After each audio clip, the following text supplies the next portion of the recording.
வங்கதேசத்தை அதிரவிட்ட இந்து அமைப்பினர் ராமர் சிலை எதிர்ப்பால் ஜெய் ஸ்ரீராம் கோஷத்துடன் தீப்பந்த ஊர்வலம். வங்கதேசத்தில் பிரம்மாண்டமாக அமைய இருந்த 81 அடி உயர ராமர் சிலை கட்டுமானத்திற்கு இஸ்லாமிய அமைப்பினர் தடை ஏற்படுத்தியுள்ளனர். இதனால் ஆக்ரோஷமான இந்து அமைப்பினர் தலைநகர் டாக்காவில் நேற்று தீப்பந்து ஏந்தி போராட்டம் நடத்தி 72 மணி நேரம் கெடுவிதித்துள்ளது பெரும் பரபரப்பை ஏற்படுத்தியிருக்கிறது.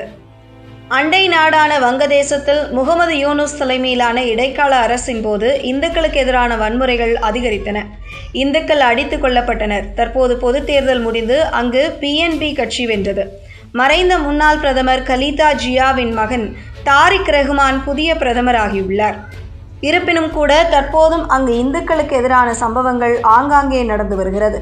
குறிப்பாக ராமர் சிலை அவமதிப்பு உள்ளிட்டவற்றை சில இஸ்லாமிய அமைப்பினர் செய்து வருகின்றனர். இதற்கிடையேதான் வங்கதேசத்தின் கைபந்தா மாவட்டத்தில் பலாஷ்பாரி என்ற இடம் உள்ளது. அங்கு கோவில் வளாகத்தில் 81 அடி உயர ராமர் சிலை நிறுவப்பட்டுள்ளது.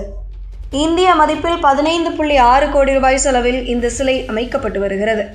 ஸ்ரீ ஸ்ரீ ராதா கோவிந்தா கோவில் குழுவின் தலைவர் ஹரிதாஸ் சந்திரதாஸ் மேற்பார்வையில் பணி நடந்து வந்தது. சிலையின் கட்டுமான பணி 80% வரை முடிவடைந்துள்ளது.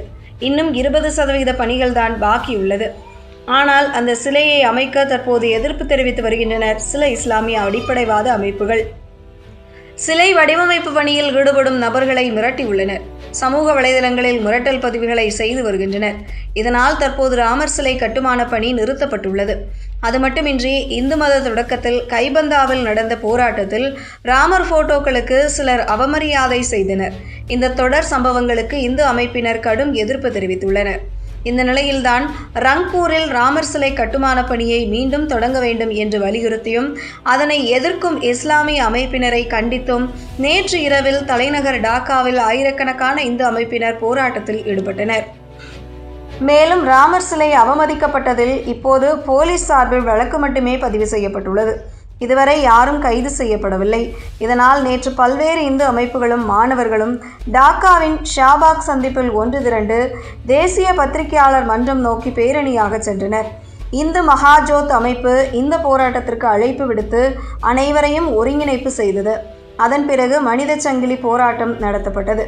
ஜெய் ஸ்ரீராம் என்று கோஷமிட்டனர். ராமர் சிலை கட்டுமானத்தை தடுக்கும் நபர்களை கைது செய்து சட்ட நடவடிக்கை எடுக்க வேண்டும் என்று அவர்கள் கூறினர். அதேபோல் இன்னொரு பிரிவினர் டாக்காவில் உள்ள செய்தியாளர் சங்கம் முன்பு போராட்டம் நடத்தினர். அப்போது அவர்களை போலீசார் கைது செய்ய முயன்றனர். இதனால் லேசான தள்ளுமுள்ளு நடந்தது. கடவுள் ராமர் அவமதிப்பு வழக்கில் பிரதமர் தாரிக் ரஹ்மான் தலைமையிலான PNP அரசு மெத்தனமாக செயல்படுவதாக குற்றம் சாட்டினர். இன்னும் 72 மணி நேரத்தில் சம்பந்தப்பட்டவர்களை கைது செய்ய வேண்டும், இல்லாவிட்டால் போராட்டம் இன்னும் தீவிரப்படுத்தப்படும் என்று கெடு விதித்தனர். இந்த சம்பவங்களால் வங்கதேச தலைநகர் டாக்காவில் நேற்று பெரும் பரபரப்பை ஏற்படுத்தியது.